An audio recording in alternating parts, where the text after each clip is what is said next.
We are very black. We're live black today. Hi! I think we're live. Yeah, we're back. Hi, Facebook and YouTube. Yes, we are on YouTube now. We are the Tax Ladies. You're so excited. I am. I'm so very funny. excited. So, last week sometime, Tracy said, you know what, we should put our videos on YouTube. And I thought, oh God, here's another thing for me to try and figure out, right? But it wasn't too hard, and YouTube is pretty crazy. It's it was pretty cool. cool. It was a little easier to do than some of the videos that I watched telling me how to do it. I was like, no, this is going to be a pain in the butt, but it was actually pretty easy. I was pretty impressed, actually. Yeah. So, yeah, all of our videos are on YouTube. You can go back and watch any of them. I'm going to ask you a silly question, but you're making sure that you're live on the right page, right? I'm live on the right page. I looked Right. this time. Just checking. So go to YouTube. Yes. Or go to our Facebook page. If you go to YouTube, you can go to The Tax Ladies. That's us. Search that. That's us. You'll see a little green screen with our little cute little emojis that Candy made. They're pretty freaking awesome. I'm going to do a quick little reversey thing here because I actually have... See? The Tax It's Ladies! us. All of our videos are there. You can watch all of them. This is the most important thing. Subscribe. Okay. Subscribe so that you can watch our videos and support future videos. So yeah. It's pretty cool. So after we do these little live videos, we'll upload them on there, and maybe we'll throw in a couple little videos here and there that won't be on Facebook. So you have to subscribe to our YouTube, and that'll be our new thing, putting videos up there that aren't on Facebook. Yeah. You have to go to YouTube. If you want to see the special videos, you gotta go to YouTube. But we're still gonna do the live thing. It's pretty fun. We like answering your guys' questions. Yes. So if you have any questions, open up. We do have some things that we're going to talk about today, but ask if you have any questions at all. It is a different day. We are doing our live today on Thursday, and yes, Janice, I'm sorry we're throwing you off. The reason being, of course, is tomorrow we are both taking the day off out of the office. Tomorrow is a day of remembrance. It is. Remembrance Day is pretty important to most Canadians. Most of us really take it to heart. I know me, I can't even talk about Remembrance Day and I start getting emotional. My kids have always been involved in Sea Cadets, so it's always been a very busy day for us because Your boys in the Army. We have ceremonies and whatnot. But my grandfather, you know what, I can't even remember his rank right now. I've got myself so messed up, but my grandfather served in the forces for a number of years through a number of wars. My stepfather, David, is a long-time military serviceman as well, here overseas. One of my best friends, Steve, just recently retired from the military. I get this mom thing going on when I talk about my boy. My son is coming up on his 23rd birthday pretty soon, and he is in the I gotta make sure I say it correctly or David will kill me, but he's in Her Majesty's Royal Canadian Armed Forces. And has wanted to do that since he was about 6 years old. So it's Living the dream. Yeah, it's a pretty proud thing for me that that AJ's gotten the opportunity to serve and do something that he's wanted to do since he was a little kid. And my gorgeous, brilliant little daughter is 14 and serves in the Royal Canadian Sea Cadets. AJ participated in the Sea Cadets until he was too old to do so as well. But Stephanie's in the Sea Cadets, and makes me very proud. It's so cool to see them in uniform when they're that young, and you know, and going and paying respect and honor to those who did fall. So all of that is why we're not going to do live tomorrow. Tracy and I are both going to be out of the office. I'm going to be at the ceremonies in North Sydney at the Legion with the Royal Canadian Sea Cadets Corps that my daughter is a member of. So Tommy and I will be there, and Tracy's spending the day with her munchkins. A day off! I'll be at the services in Florence. Yeah. My mom will be Stick with the locals. my mom will be laying wreaths for my grandfather and my uncle. Well, my great-grandfather, my great-uncle. So, who both served and have passed. So my mom will be laying both those wreaths, so we're going with her to the services, and It's awesome. yeah. So Respects. I know a lot of people work, you know, and sometimes you get stuck there. I mean, some businesses just can't close for the day. I'm the boss here, so I make that determination, and yeah, we're done. We're closed. I kind of told her, I'm like, yeah, I'm not coming in Friday. Yeah, no, and I knew I wouldn't be here because we have stuff too. So, but if you don't have the day off tomorrow, whether you do or you don't, just take a moment. Just take a couple of minutes at 11 a.m. You know, 11:11 is the time that we really cherish and remember. For those of you who are taking a minute to process why, it's the 11th month of the 11th day of the 11th hour of the 11th minute. So just take a couple of minutes and just remember what they gave in order for us to be able to be silly and be here every day and have fun and do these little videos. Yeah. If it wasn't for them, things would be very different. Yep. It's very true. We might be Americans. With the new president, we might be someday. You never know. Oh, man. So yes, in later news, we have a new president of the United States. Yeah, and whether you love him or not, I read the most brilliant quote this morning, and I think that everybody needs to kind of sink in. Wishing that, this is the quote, okay? Wishing and hoping that the president-elect Donald Trump fails is like hoping the pilot crashes the plane we're all on. Pretty good analogy. It's brilliant. Okay. He might not be your guy. Or not, he's going to be the new president, so you might as well, hope he does his best. Figure out how to support him, and if he doesn't stand up for something you don't like, figure out how to educate him. Yep. There's no point in destroying property, fighting. There's no point in any of that. Just, figure out what you can do. You're so passionate about him not being president. Figure out why. What is it about him that you don't like? And help educate him. That's all you can do. Yeah. Right? It's too late. Well, he's in. It's too late. There's nothing you're going to do to fix it. There's, boo-hooing or putting up slander on Facebook and stuff. Because I know my Facebook is just filled with all these hatred things. It's crazy. The way I look at it, like, a lot of people to say that they don't like him because he's a bigot and he's hateful and all this. All these people putting up all these hateful things about him. How does that make them any better? It's so hypocritical, I know. And how does it make you any better? I hate going on there and I see people bashing other people. I just can't. I don't like it. I don't. Whether you don't like them or not, it it's done. It's a done deal. It doesn't make you any better. Yep. So. Yeah. Figure out a way to make positive changes. That's all I can say about that. Mm-hmm. Figure it out. If it's so, Canadians, all we can do is sit and watch. I hope. Grab our popcorn. Yeah. I hope that it doesn't negatively affect us, but if it does, we can just hope that we're strong enough to figure out ways around whatever's going to go down. That's all I can say. Okay? I know that he doesn't have any direct impact on our income taxes, so I'm going to kind of turn off the Trump for a little while. I'm gonna focus on what's coming up in January, and time. Tracy and I were talking about that this morning. Before you guys know it, we said before we're in that crunch, right? Tomorrow is Remembrance Day. Remembrance Day is gonna be sort of from there. It's almost like we get on this ride at Disneyland that speeds up and takes us.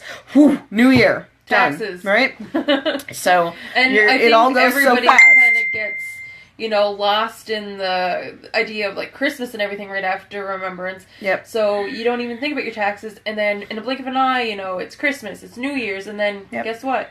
Nobody has all their tax forms or receipts or whatever. They don't know what to find. They don't know what they're supposed to use. So we're going to give you a little tip about what you should be gathering. Shove it all in an envelope, and then come January, it's all ready. Tip number 1. Get all the stuff that you have right now to date put aside quickly before it ends up getting put away with Christmas decorations. Yes. Or thrown in the garbage. Yeah. Throw in the garbage. Lots of people like to do their, Christmas cleanup. They're like hosting parties, having people over, and you look over at the computer desk and you're like, oh, I just don't have time to go through all those papers, get rid of them, just throw them out. Yep. Yeah. how about we go through them right now before we plan on having parties and stuff and putting them aside. Brilliant idea. If you've got, investment statements or the kids' hockey receipts or any of that kind of stuff laying around in the mysterious drawer, put it all aside now. Everybody has a mysterious drawer. It's true. The drawer of wonders. Mine has 3 remote controls and I don't know what they belong to. I found a remote control this morning that I don't know what it belongs to. Dominic was playing with it. I don't know where it came from. So weird. I don't know what it's for. But anyway. It was just a mysterious drawer. Sidetrack. Okay, so here's some things that you should be looking for and putting aside now for tax time. Okay? And first we'll touch on personal taxes and then I'll touch on small business stuff. So, personal taxes. Gather up those hockey receipts. You may be lucky to be one of those groups that they issue you once a year. If they don't, start digging for them now. Dig up all those receipts that you paid for any of the sports activities that your kids took place in. Dance, cheer, all that kind of fun stuff. Now keep in mind, the uniforms and the equipments that you buy for these activities are not tax deductible currently in the 2016 year. I say that because there's mumblings about the future, but I mean, they've been mumbling for 2 years, so we'll see. Yeah, we'll see. Yeah. But the actual tuition or the actual membership cost fee. or the membership, any of those sort of things. If they take piano lessons. Oh, that reminds me. You may or may not know, there's a difference between a sports deduction and a arts deduction. Yeah. Now, arts is such a vague word, but it does literally cover everything artistic. So if they're taking piano lessons, music lessons, guitar lessons, if your child's in soccer and they're in guitar lessons, now can you claim both? Is that 2 different deductions? Oh yeah, definitely. So the soccer is going to fall under the physical activity, and the music lessons are going to fall under the arts. Yep. So there you go. Yep. So if your child is in more than one thing, hold on to those receipts. Some people, they think that, there's a cap, so you can only use so much, and they don't realize that there is 2 separate deductions. So hold on to them. Don't throw anything out. No. Just be a hoarder. Keep everything. Keep everything. If you think there's any possible way you may be able to deduct something on your taxes, keep it. Because we'll tell you if you can't. Yeah, we'll tell you but at least you had it. But at least you have it. Same, that's medical. Oh, medical. So I'm going to give you a tip if you don't already know it. I know I say this to people when they come in to get their taxes done. Lots of people keep those little receipts that you get from shoppers, or, every time you get a prescription, they give you a receipt. You really don't need that. Okay? Go to your guy pharmacy and get a printout. Go to your guy and just say, can I get a billing cost of what I did last year? And they'll give you a total of all of the money that you spent, how much of it is covered by your medical, and how much of it you actually paid yourself. Yep. The part you paid yourself counts towards your medical deduction. So the stuff that was paid for by your insurance plan or whatever is not. Okay. No. But your premiums... We had a little break. Sorry. We took a coffee break for a millisecond. That was weird. So, again, what you are paying out of pocket for your medical can be used as a deduction. What your medical coverage, insurance, whatever, you can't use that as a medical deduction. But what you are paying towards, I guess a membership fee or whatever kind of a fee for your medical costs. Yes. That could be... And some people pay premiums privately. Like, I know out of my bank account every month comes my money that I pay for medical coverage for our family, because I'm self-employed, so I don't have an employer's program to participate in. So that is a deduction for me, medically. As well as if you are employed and they're taking a medical deduction off of your paycheck every paycheck. That also is included in your medical deductions. So all the premiums you pay for medical coverage are covered. Not life insurance. There's a difference. And that's why on your pay stub you'll see them broken apart. Because the life insurance portion is not a deduction. Some places... You can find union fees or medical deductions, medical coverage right on your pay stub. Yeah. So you don't really have to go find those papers or contact them because it should be on your pay stub. But if it's not, just contact whatever union, whatever medical you're with, and they should be able to get you something. Yeah.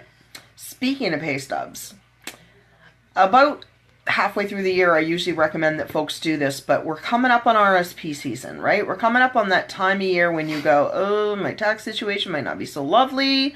Maybe I need to throw in those leftover Christmas dollars. Maybe people don't even realize that there is a certain amount. Is there such a thing as leftover Christmas dollars? I don't know where that just came from in my head. I have to get rid of this because it's driving me crazy there. So now's the time when you want to look at your pay stub and find out... Taya's barking at the dog next door. She's not happy. Find out where you sit. Okay? So if RSPs are a thing that you think about every year, or if this year's going to be your year where you're gonna give these a thought, look at your pay stub now. Find out exactly how much your gross is. Now, your gross should include your holiday pay that you get. So if it doesn't, add the two together. That gives you number A. I'm going to have to write this down so I give you guys the correct equation here. So yeah, take is your gross. Your regular salary or whatever and your vacation pay. Add those together. They might already be together. They could already be totaled up. So that's part one. Yep. Part two. Look at where it says federal or provincial tax. If they're broken up on your pay stub, add those together and come up with number B. If they're not, it might just say federal tax. It might just say tax. It could say provincial tax even. Add those tax numbers together. Now, do not include your EI or your CPP year-to-dates. All we want is your year-to-date number for your tax, provincial tax, or a combination of the two. I think some of them might even say income tax. Yeah. It depends on your pay stub, right? Who does your payroll. But you should see a year-to-date total on your latest pay stub for how much income tax you have paid in so far. And that's money that your company you work for has kept and remitted to the government on your behalf. Okay? So here's your math. You're going to take that tax number, B. You're going to divide it by that gross number, A, and that's going to give you a percentage. Okay? If it's not 15%, oh my no, then you have to look into maybe doing an RSP. I was at RSVP. RSP now, because if you are bad at math and this is sucking and too hard for you, I can cut it into another easy way. Take number A, so we're just looking at your gross, okay, times 15% or times 0.15. Okay, that'll tell you how much tax at minimum you should have contributed this year.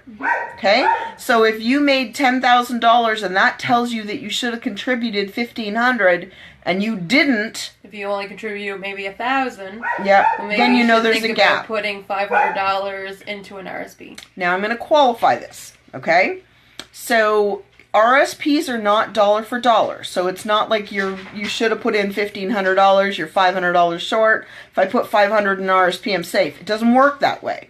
It's all a calculation that'll happen in the background, but it will help you. It will help you with the burden of the taxes. Anything will help, basically. Yeah, you could throw in $200 whatever you can afford. You could throw in $100, whatever you can afford, because some people just don't have $1,000 to throw in there. Like, it's true. Maybe you can just throw $50 a week for $50 from a paycheck. Yeah, it's true. And would you do me a favor and just let her know that we're recording live? Yep. Just so that she doesn't. Hi. We just had a client show up. We're just recording the live session, and a client showed up. So. Okay, just 1 second. We'll be right with you. Do you need me right away? She just wants to drop something off to you. Okay. I think she went Facebook. Oh, okay. All right. We'll go out and find her in a second. Okay. So, you got the math calculation. Okay. So, here's the thing to remember. If you She's not happy. Well, Tom pulled in too, so her dad's out there too, so she's really, really worked up. So if you have not contributed the total amount that you should have, then there's a couple things you want to do. You want to either sit down and do the math and figure out how close and see if you can make up the difference. You want to consider an RSP if that's an option for you, or you want to talk to your employer about creating some catch-up remittances. Like maybe take an extra $20 a paycheck and throw it in there if you have to do that. A lot of people don't realize that they can ask their employer to take off more tax. Yep. Yeah, if you need to. Some places don't take off enough tax. It's true. And I'm not a big fan of taking off extra tax because you're loaning the government money interest-free. But at the same time, if that's your only way you're going to be able to do it, it's better than owing the tax at the end of the year. Mm-hmm. So it's definitely the better of the two options. Like I said, you can't get back what you don't pay in. It's true. So it's true. If you didn't pay in enough, chances are that you're going to have to pay in some money, and if you overpaid, you just get it back anyway. Yeah, exactly. So, and then that's what all these deductions help with that we're talking about. Yeah. Now, earlier in our example, we were speaking about the $10,000 and if you'd only paid in 15. Keep in mind, you can make $11,000 total before you're going to have to pay any tax. So if you've only made $9,800 this year, and you find you're in a situation where you've only paid in $400 in income tax, that's going to be okay, because you're going to be under the basic minimum anyways. So you're going to get that tax back, unless of course you owe the government, then they're not going to give it to you. But once you make over that cap, that's when you need to worry about trouble. Yeah. Now, we're not going to cover it today because we've got so many, we like to keep these short, and we've got so many subjects we can cover, but in a future episode, we're going to discuss tax brackets as well, because I know there's a big misconception behind what happens when you get to that next tax bracket. So, those of you that are in the $44,000 a year range, it can affect you, but it's not as dramatic as people like to say. So just to kind of cut to the chase, if you made $40,000 this year and you're paying 15%, or your marginal rate's higher, but I mean, we'll just, for simplicity, you're at 15. If you make 44, you're going to go at 44.5. You're going to go into the next bracket. But that doesn't mean the whole $40,000 is taxed at the next bracket. It's the difference between the two. But we'll go into that a little bit more in a future episode so you guys can understand what tax brackets actually mean. Because sometimes I think there's a misconception. People are like, I'm not working that overtime, I don't want to work that overtime around Christmas because it'll put me in a whole new tax bracket. Well, it might affect that paycheck, but it's not going to affect your entire year. Not your entire year. Yeah. Another quick thing, a lot of people don't know that if you're looking after a parent, if a parent lives with you, there is tax deductions for a caregiver amount. Yep. We talked about that. We're going to do a video later on strictly on that because there's so many different things involved. It's not just a straightforward. There's a couple of different scenarios. And there's a lot of folks that are watching a parent or have a parent that lives with them. And they don't realize that this tax thing is there. So we're going to talk about that. We're going to do that in a future episode as well. So in an effort to speed things up, I know we try and keep these to 30 minutes. So we'll wrap up unless anyone has any questions. Watch for future episodes on the subjects that we just discussed. Family caregiver. Subscribe to our YouTube. Subscribe. Some extra little videos on there, little tips. And share the videos so that you can help other folks. Thanks everybody that voted in our poll. Yeah, Sounds like lots of people were giving our names out, so that's really cool. That's awesome. It's very cool. I'm very happy to hear that. So I hope you all enjoy your Remembrance Day. I hope you all please take a few minutes to remember. And we will see you next week, Friday at 12 p.m. Regular time. 12 p.m. live. And if you missed it, don't forget you can just go to YouTube and look for the Tax Ladies, and you can watch catch up on all of our videos. Yeah, any video you missed. All right. So again, we love you, and we'll see you next week. Bye.